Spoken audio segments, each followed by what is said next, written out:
In one previous video, I said, ooh, this is going to be super cool. And of course I was right because we were talking about music, and specifically piano playing. But this next thing is also pretty cool. Key signatures. Key signatures are the couple of sharps or flats at the beginning of a piece. If you look at the key signature here, I'm going to change a bunch of the sharps or flats just by clicking my little arrow. Whoa, the sharps magically appear, as do the flats. The key signature, the purpose of it is so we don't have to have an individual accidental for every note that could be affected. If I have no sharps, no flats, but I want to play this scale, there's a lot of symbols there to read, aside from just the notes. Yeah? By having a key signature, it's kind of like just a reminder. Oh yeah, all the time, D is going to be flat. Or all the time, F is going to be sharp. Or all the time. So that way we don't have to read a note and read a sharp next to it. We can just remember. Okay? It also saved a lot of time for the composers who, back in the day, were using those Harry Potter quill pens, like dip in the ink, scribble, scribble, scribble, dip in the ink, scribble. So it would save them a lot of time. That's why they developed this sort of aspect of music notation. And we still follow it today because we respect tradition. Okay? How, now that you know why they exist, how can you look at a key signature and figure out what it means for you to actually do? What does it mean? What do I do with this knowledge? How do I memorize this number of flats means this keys? Okay, that's what we do in this video. If you have a major scale using F tetra and C tetra, we have a major scale. There is a black key in this scale, B flat. So a quick way for us to write a piece in F major is to write a single B flat where it goes there on the top staff with 5 lines next to treble clef, and on the bottom staff with 5 lines next to the bass F clef. That will save a bunch of time if you want to write a piece in F major that goes like this.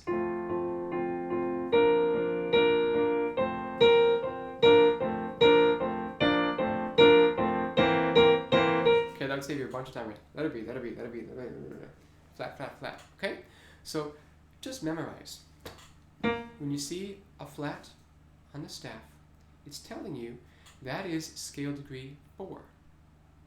There are different rules for flats and sharps, but when you see flats and you see one flat or multiple flats, the flat all the way on the right, if you have multiple, which in this case is here, I'm circling it, or if you have a single flat, the single flat there is scale degree 4.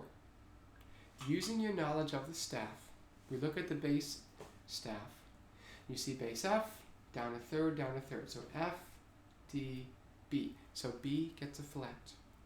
B is scale degree 4, so I have B, A, G, F. So I find how many flats there are.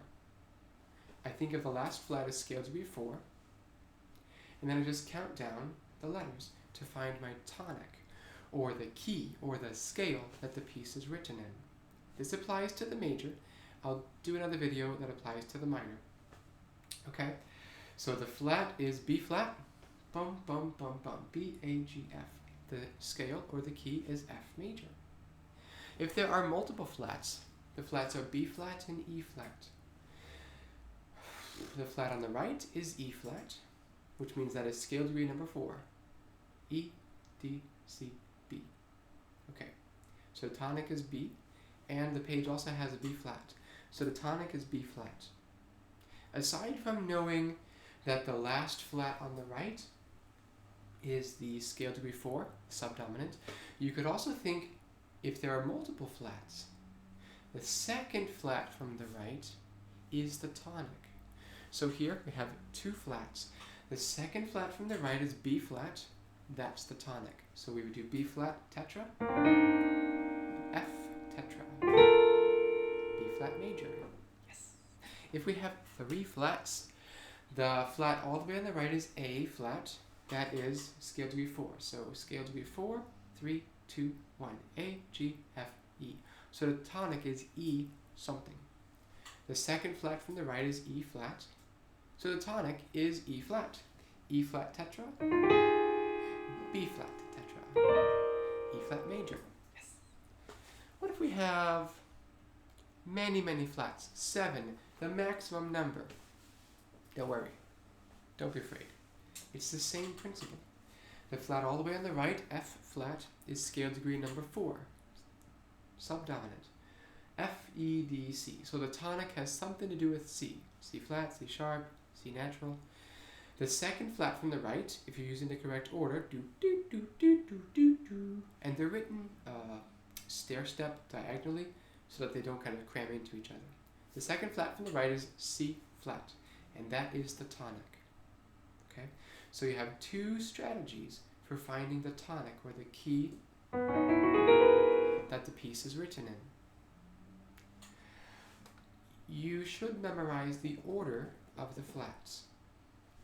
B, E, A, D, G, C, F. Let's do it again. B, E, A, D, G, C, F. You can make a fancy little acronym, and I'm not going to try to make one right now, but you can look on the internet for that. Plenty of people have done that. It's interesting to note that the order of flats is the opposite of the order of sharps. So if you have 1 flat, you have B flat. But that would be the 7th sharp introduced. If you have 7 flats, the last flat is F flat. But F would be the first sharp introduced. That's kind of like trivia. Maybe it helps you, maybe it doesn't. Again, with flats, the last flat on the right is the subdominant, scale degree number 4. The second to last flat is the tonic, scale degree number 1. And the order, B, E, A, D, G, C, F. Interesting to note that flats and sharps, they're introduced in a certain order. Check it out. B, up, a 4th, I should go the other way. B, a 5th to the left, is E. So B is the first flat, E is the second flat. E, down a 5th, is, let me take away this, A. So A flat will be the 3rd flat. A down a 5th, D flat. D is the 4th flat. G flat is the next flat. C is the next flat. F is the next flat. This is called a circle of fifths because if you go a 5th higher or lower and you build your scale on that 5th higher or lower, we add another sharp or we add another flat depending on which way around the circle you go. And I generally teach this using 1 scale before I start using more scales, but maybe this circle of fifths concept would help you. If I didn't explain it well enough, fine. Go find the explanation from somebody else, because I'm not a perfect teacher. If we're doing sharps, sharps have a different rule for reading and comprehending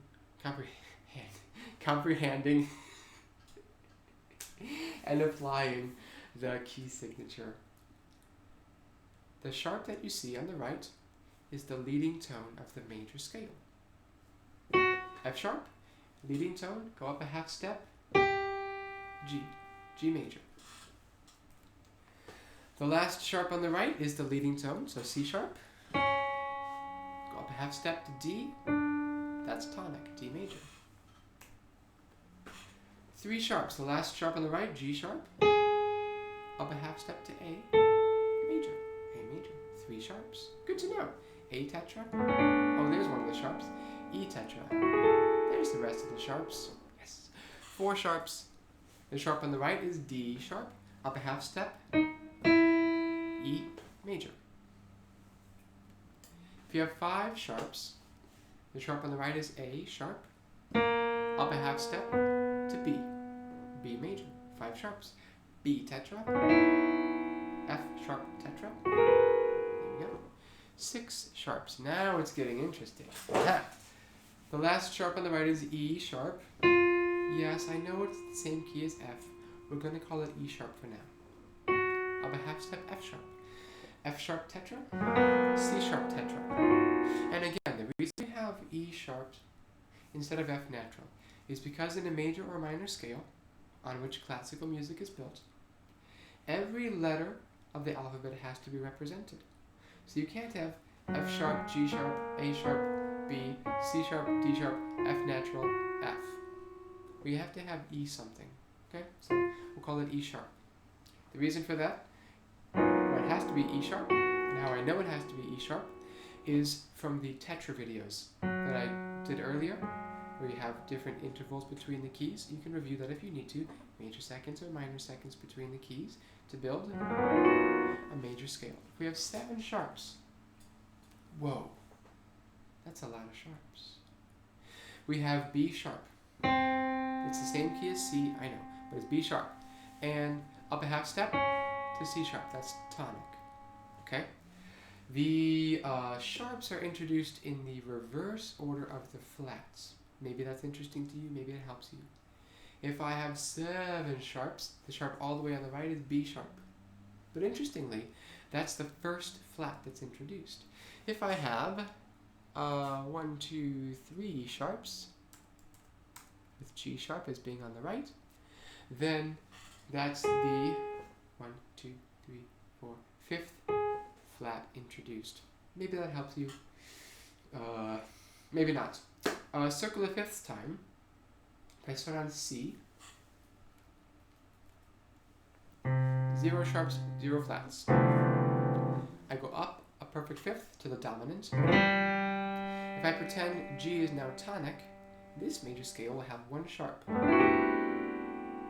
If I go from tonic up to dominant, pretend D is now tonic, this major scale will now have 2 sharps. So I went 2/5 higher than C, and I built my scale on that, and now I have 2 sharps. Pretend that dominant of D major is our new tonic, and guess what? We're going to have 3 sharps. I started from C, I went 3/5 higher, and 3 sharps. I go from A to the dominant, which is E, pretend that's tonic, and I build E major, which has 4 sharps. I go from E up a 5th to B, that has 5 sharps. B up a 5th to F sharp, and it's F sharp because F sharp is the dominant of B. I'll go here. 6 sharps. F sharp to the dominant is C sharp, and we have 7 sharps. So maybe that makes sense to you, how when you go up or down a 5th with your tonic, the number of sharps increases or decreases. When you are increasing the number of sharps, you increase them in the same order. Meaning, 0 sharps. We now have F sharp. We keep F sharp and we add C sharp. We keep F sharp and C sharp, and we add G sharp. We keep F sharp, C sharp, and G sharp, and we add D sharp. Maybe that helps you. If it doesn't help you, then don't think that way. Just get really good at memorizing which keys are in the scale, and then notice which black keys below. It'll come to you, don't worry. I'm not too stressed about it. The fastest way to really learn this is to try to explain it to someone else. So if you have a friend or a family member that knows even less about music than you do, teach it to them, and then they'll ask you a question and you'll get stumped, and you have to come back to this video or somewhere else in my course or some other place and find the answer, and then you can teach that person. That's a great way to learn. Great way to learn. Acronym. F, C, G, D, A, E, B. That's the order of sharps. That's random. I did not memorize that when I was taking piano lessons. I just memorized this scale has this many sharps. And eventually I knew all the scales had a certain number of sharps. I didn't memorize those other F, C, G, A because my teacher didn't tell me about that, and so I just figured out my own way. The acronym that I read once that I liked is like freshman college girls don't always eat burgers. FCGDAEB. The acronym was originally Fat College Girls, but that's not really nice to say. So instead, I'm going to say Freshman College Girls. Okay? Still has the same letters, but it might be less offensive. Okay? So freshman college girls don't always eat burgers. Or you could always think don't always eat bulgogi. Or don't always eat, what else?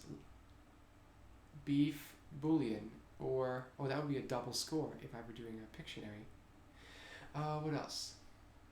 You can think of your own acronym with animals or the weather or events from your life or friends that you know, whatever mnemonic device helps you to memorize. So that's kind of how key signatures work.